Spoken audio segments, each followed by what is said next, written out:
so I'm gonna level with you. I wrote that last video about games that took a break originally as more of a do's and don'ts kind of deal. You know, do develop interesting characters. Do add new gameplay modes. Do build quality of life improvements. Don't make the faces move like a ventriloquist sex toy. Pretty straightforward. Crazy man with a gun, crazy man with a gun, swap out the Jonas Brothers for a Katy Perry gif, thank you and good night. Thing is, that script was turning out longer than your grand's knockers at the community centre yoga class. So, I'll cut it in two.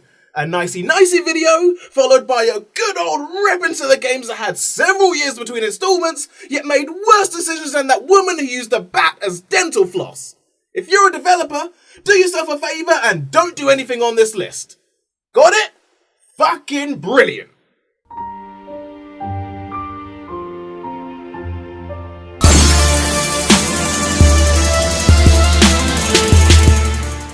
Half-Life Alyx is a virtual reality video game in a series that hadn't seen any action in 13 years, like an altar boy with an overbite.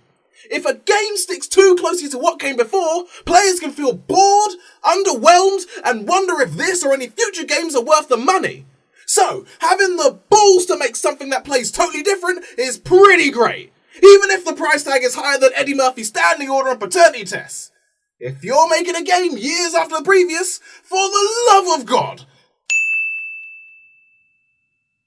Marvel Ultimate Alliance 3, a game releasing when Marvel is a much bigger deal than it was 10 years prior, after having revolutionised both cinematic storytelling and Mark Ruffalo's fuckability status. Despite that, the game is functionally the same since X-Men Legends on the PlayStation 2, just with even more overpowered tits thrown in this time. But I guess, what else would you expect from the developers of Dead or Alive? In Mega Man 11, the walking volleyball with a gun learns how to slow down time and up the firepower, but still makes the player guess which stage has the right boss weapon needed for the next level. Plus, it's a game that revels in beating you until you beat it. So when die and retry platformers like Super Meat Boy or Celeste quickly respawn you on the same screen, why does Mega Man 11 send you back further than the Roman Empire?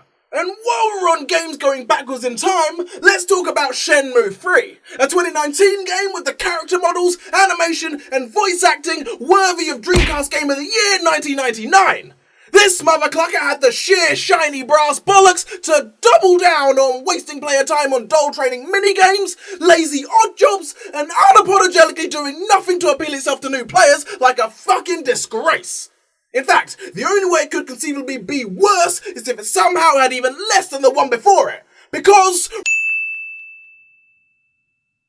Assassin's Creed Origins came out after a series break when they fucked up in France and England almost as bad as World War II.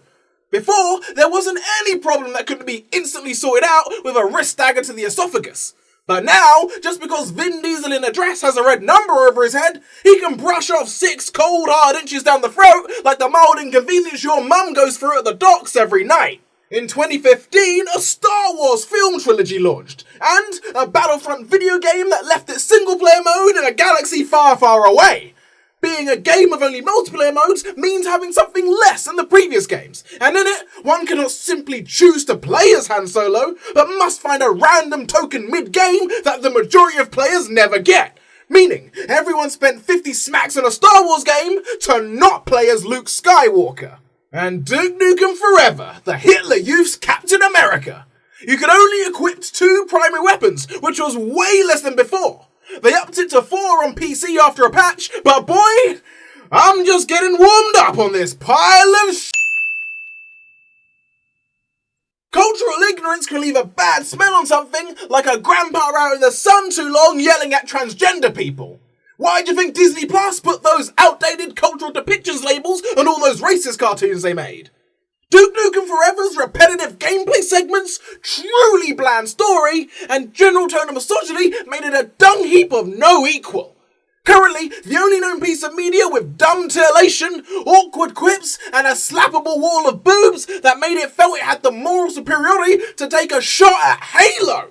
Contra Rogue Corps likewise had duller story and gameplay than that bit in 2001 Space Odyssey where everyone stopped and played Minesweeper. As well as some misplaced immature jokes, there's a panda so blatantly desperate to appeal to that Overwatch crowd, it let Tracer smother its mouth like a Hong Kong protester.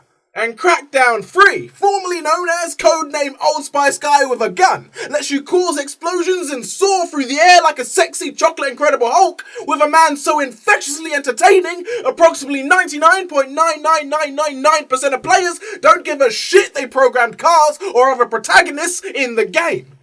Disappointment comes in many guises with Crackdown 3, from generic main enemies and story, to empty auto-aim shooting, to the fully destroyable buildings restricted to multiplayer only, probably because they couldn't get it working in the single player. Oh, which reminds me.